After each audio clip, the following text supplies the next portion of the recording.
안녕하세요. 빠브라한 목독방입니다. 구독과 좋아요, 알림 설정, 회원가입 부탁드리겠습니다.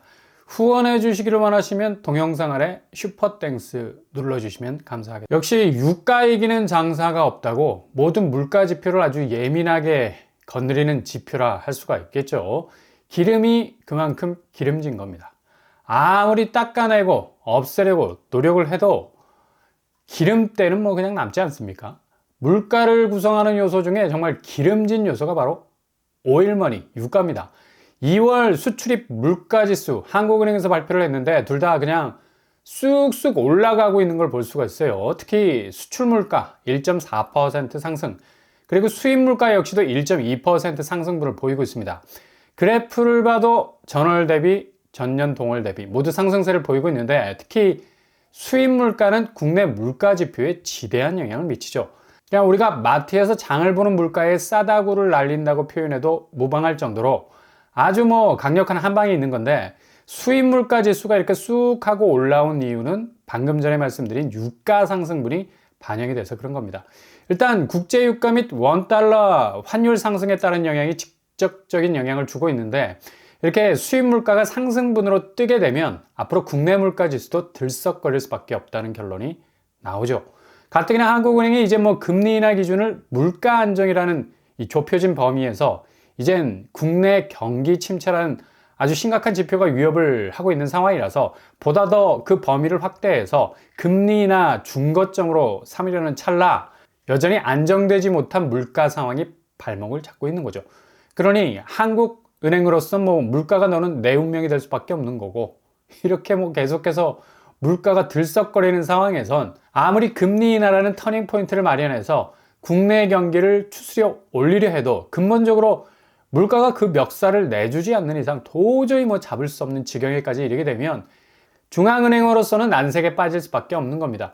중요한 건 이렇게 수출입 물가가 잡히지 않는 상황에선 자동 연동으로 돌아가는 소비자 물가는 다시 널뛰기를 할 수밖에 없는 상황에 처하게 되는데, 거의 2개월 연속으로 이어지는 수출입 물가 상승률에 빨간불이 들어온 겁니다. 가뜩이나 마트 한번 카트기로 돌리고 나면 정말 입에서 외계어가 튀어나오기 일쑤죠. 그 정도로 물가가 자고 일어나면 천정부지로 올라가고 있다는 걸, 이건 그냥 눈으로 읽을 정도가 아니라 몸으로 느껴질 정도의 압박감을 받게 되는 건데, 카트 안에 담겨진 물건 수가 정말 많이 줄어가고 있는 걸 느낄 수가 있습니다. 그 정도로 체감되는 물가가 제대로 잡히지 않는다는 느낌을 지울 수가 없는데, 지표적으로도 이렇게 물가가 상향등을 켜고 있으면 눈이 아파. 그 상향등 조금 내려줬으면 좋겠는데 이건 방향도 제대로 잡지 못할 정도로, 특히 반대편에서 두 눈을 치켜뜨고 오는 쌍라이트는 사람이 정신을 빼놓을 정도로 지금 올라가는 물가, 특히 수출입 물가라는 두 쌍라이트도 앞으로 국내 물가 지표를 다시 한번 흔들어 버릴 수 있는 파괴력 충분히 가지고 있기 때문에 상반기 다시 한번 지표를 두드려 팰 가능성 높은 겁니다. 스티키 인플레이션, 그러니까 끈적끈적해진다는 건데 그만큼 물가가 떨어지지 않고 계속해서 지겹도록 달라붙어서 상승세를 유지한다는 건데, 이건 되게 한국은행으로선 신경 쓰이는 부분일 수밖에 없죠. 물가가 기본적으로 맥이 잡히지 않는다는 건 정말 불안 요소일 수밖에 없기 때문입니다. 지난 2월 소비자 물가 지수가 3%대를 그대로 유지하고 있고 2%대로 떨어질 거라는 예상을 보기 좋게 비웃을 정도죠. 과일 값은 그냥 이게 미친 과일 값이라 불릴 만큼 32년 만에 최대치를 찍고 있습니다. 과일 값이 소비자 물가 지수를 이끄는 가격 선봉장의 역할을 한 건데, 그냥 그렇게 깃발 휘날리면서 고점을 향해서 달려나가 버리니까 나머지 물가 지수는 자동적으로 영향을 받을 수밖에요. 한국 경제 기초가 다시 한번 휘청거릴 수 있는 리스크가 될 수가 있습니다.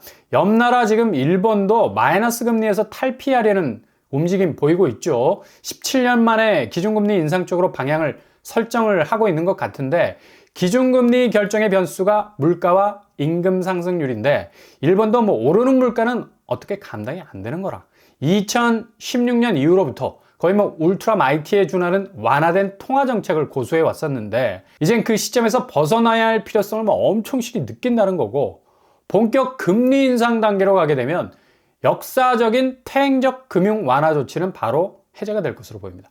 이렇게 되면 엔화 강세로 돌아서게 되면서 환차익 기대로 투자가 대거 몰렸었고, 여행도 거의 대박을 터뜨렸던 일본 집중화 현상은 조금은 뜸해질 가능성도 높아 보입니다. 이렇게 마이너스 금리를 접으려는 일본 분위기 역시도 물가, 임금이 다 올라버린 상황에선 언제까지 뭐 그렇게 금리를 눌러놓을 수 없다는 절박감에서 나온 그런 판단인 것 같은데, 이건 또 우리 경제 부분에서도 엔캐리 트레이드, 자금이 죄다 금리가 높아진 엔화 쪽으로 또 기울어질 수가 있어서 우리나라에 투자된 외국 자본이 쭈루룩 빠져나갈 리스크도 분명히 있어 보인다는 얘기죠.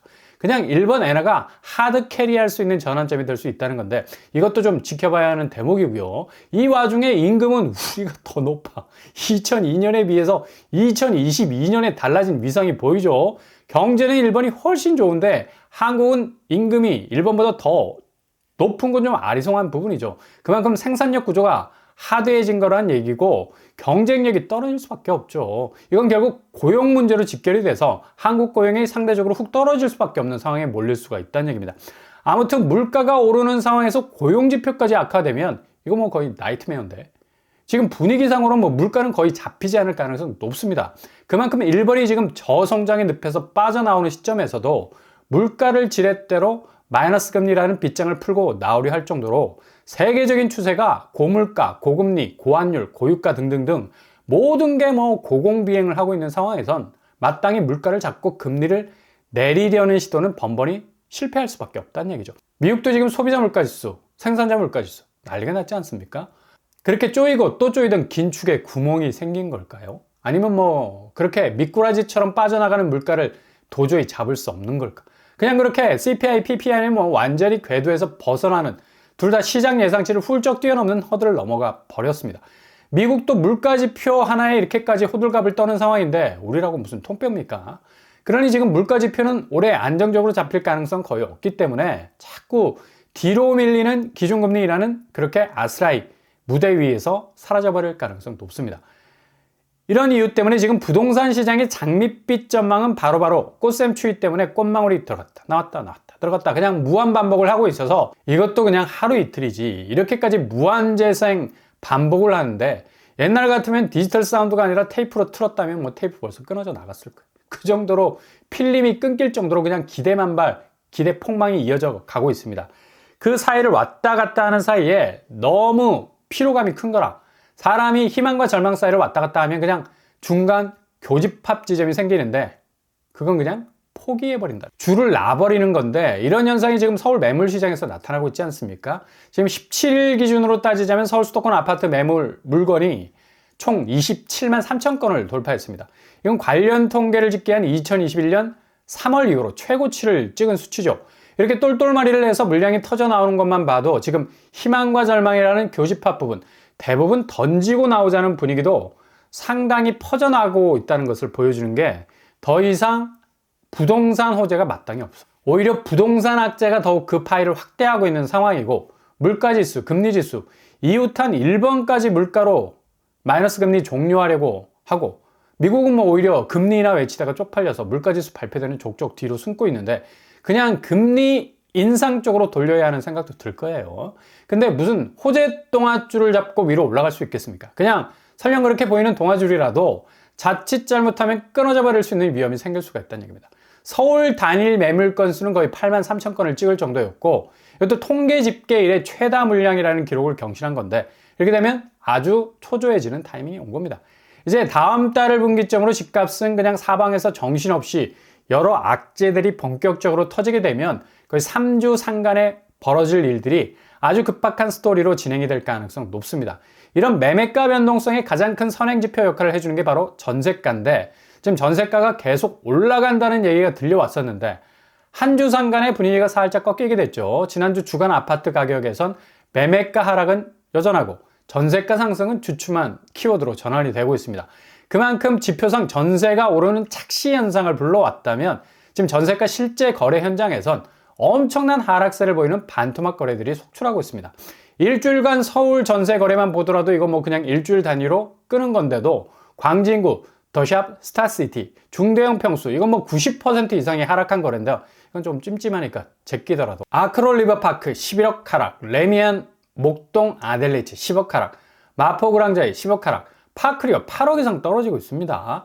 엄청난 낙폭으로 전세가가 뚝뚝 떨어지는 추세. 그것도 뭐 서울 강남 쪽은 진폭이 더 심한 걸 느낄 수 있고 서울 대부분의 지역도 이렇게 전세가는 그냥 거의 추락 수준이죠. 확실히 지표상에서도 전세가가 그렇게 상승세로 올라가던 추세가 살짝 꺾이는 느낌이 들 수가 있습니다.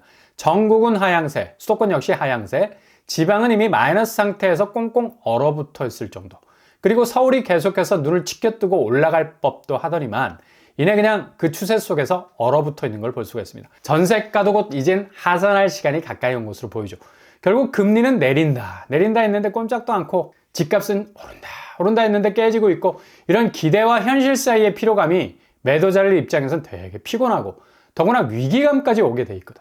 이거 자칫 본전도 못 뽑고 그냥 헐값에 날리는 거 아닌가 라는 생각도 들고 그러니 지금 상황에선 호가 붙들고 있는 것도 뭐가 회전율이 보여야 되는 건데 그게 제대로 돌아가질 않으니까 더욱 걱정이 앞설 수밖에 없는 전세가는 지금 강동구 전세 물량이 2021년 이후로 가장 많은 수치로 쏟아져 나오고 있는데 거의 뭐 2,700건을 넘어서고 있죠. 불과 9개월 만에 2.5배가 늘어나게 된 건데 이게 전세 물량이 쏟아져 나온다는 건 신축 물량들이 대거 앞으로도 본물처럼 나올 예정이기 때문입니다.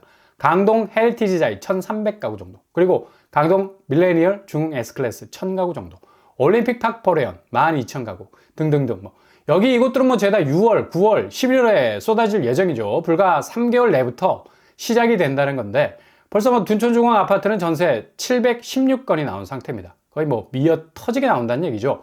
강동구 전세 물건 4건 중에 1건은 둔촌중흥 물건이라는 얘기인데 실거주 의무 유예가 아주 큰 역할을 한 거죠. 그러니 당연히 강동구 전세값은 거의 뭐 서울 전세 약세 현상의 방아쇠가 될 가능성 아주 높아서 이후 매매가 지금 떨어지고 있는 가속도에 더욱 스피드를 붙일 가능성 아주 높겠습니다. 그러니 지금 신축 분양가 매매가와는 달리 어긋나게 미치도록 오르고 있으니까 이참에 그냥 분양권 입주권으로 진입하자는 움직임도 보이고 있고요. 4,000건이 넘어가고 있는데 2달 연속 거래 증가세 보이고 있습니다. 이거 뭐 떨어지는 매매가에 비해서 신축에선 분양가가 감당이 안 될 만큼 오르고 있으니까 차라리 분양권 입주권이 지금 나오는 분양가보다 싸겠다는 생각에 이걸 잡고 있는 현상이 벌어지고 있는 건데 프리미엄 얹어서 내놔도 지금 분양가보다 싸다는 얘기가 돌고 있어서 이런 현상이 벌어지고 있는 겁니다. 그러니 지금 매매가와 분양가 괴리 현상은 이미 벌어질 대로 벌어져 있어서 이거 결국 부동산 PF라는 교집합 지점 가지고 있죠. 매매가는 그만큼 집값이 30% 이상 떨어지면 PF 위기론이 나오는 직접적인 원인이 되는 거고 분양가는 PF 위기에서 빠져나오려는 건설사가 최대한 수익을 확보하기 위해서 분양가를 밀어올리는 이유 때문이고 서로 간의 상관관계를 분명히 가지고 있는데 이 사이에서 수요는 집을 사려면 고분양가 피해서 차라리 분양권 입주권으로 우회하려는 일부 신축 수요가 몰리는 거고요. 매매 시장에서는 앞으로 더 급격하게 떨어질 집값을 기다리는 매수세가 대세로 세팅이 되어 있기 때문에 지금 매물이 8만 건을 넘어서면서 거래량은 지금 2월이 2,200건 조금 넘어서고 있어요.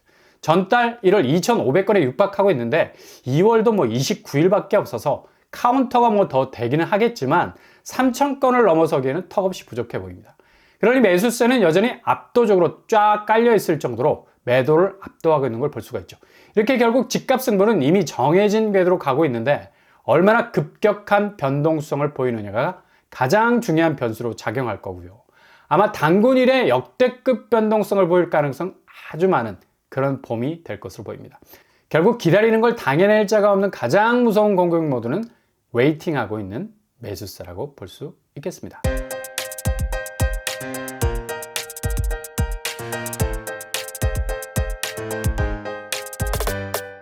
오늘의 부동산 캐릭터처 물가지수가 심상치 않죠. 미국도 지표가 좋지 않은데 우리야 뭐 당연하죠. 수출입 물가지수는 결국 소비자 물가지수 들썩이게 만들 리스크고 이후 금리는 그냥 콘크리트처럼 굳어갈 거고 퇴로를 찾는 수많은 이자 감당이 불감당인 물량들이 대거 쏟아져 나올 것으로 보입니다.